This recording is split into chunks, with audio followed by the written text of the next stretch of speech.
வணக்கம். நான் குமரி மக்களின் பல் மருத்துவர் டாக்டர் சஞ்சய் அலெக்சன் பல் மருத்துவமனை, வடசேரி, நாகர்கோவில்.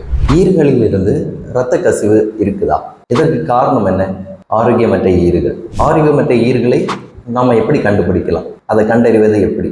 வாங்க அதை பற்றி இந்த வீடியோவில் நம்ம பார்க்கலாம். ஆரோக்கியமான ஈறுகள் பிங்க் நிறத்திலும் ஃபேமாகவும், அதாவது உறுதியுடனும், மற்றும் ஆரஞ்சு பீல் அப்பியரன்ஸ், ஆரஞ்சு பழ தோலை போல திடமாகவும் இருக்கும். ஆரோக்கியமற்ற ஈறுகள் ரெட்டிஷ் பிங்க் நிறத்திலும் ஆங்காங்கே சிறிய வீக்கங்களுடன் காணப்படும். இதை மட்டும் வச்சு நம்ம ஆரோக்கியமற்ற ஈறுகளை கண்டுபிடிச்சிடலாமா? இல்லைங்க, அதுதான் இல்லை. என்னன்னா, இதற்கு ஒரு முக்கியமான ஒரு சிம்டம் இருக்குது. அது என்னன்னு பார்த்தீங்கன்னா, நம்மளுடைய ஈறுகள்ல இருந்து இரத்த கசிவு. அது நம்ம ஆரம்ப கட்டத்தில் இருந்து ரொம்ப அட்வான்ஸ் ஸ்டேஜ் வர அதுக்கு ஏற்ற மாதிரி ஒவ்வொருத்தருக்கும் ப்ளீடிங் அதனோட சிவியாரிட்டி அதிகமாக இருக்கும்.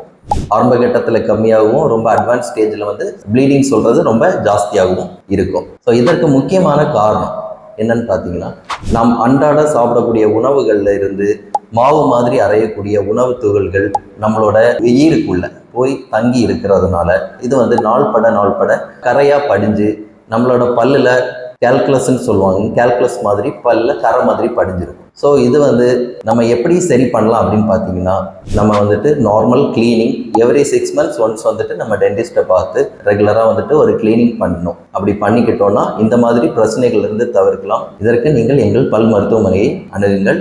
உங்களின் குமரி பல் மருத்துவர் டாக்டர் சஞ்சய் அலெக்ஸ். வணக்கம்.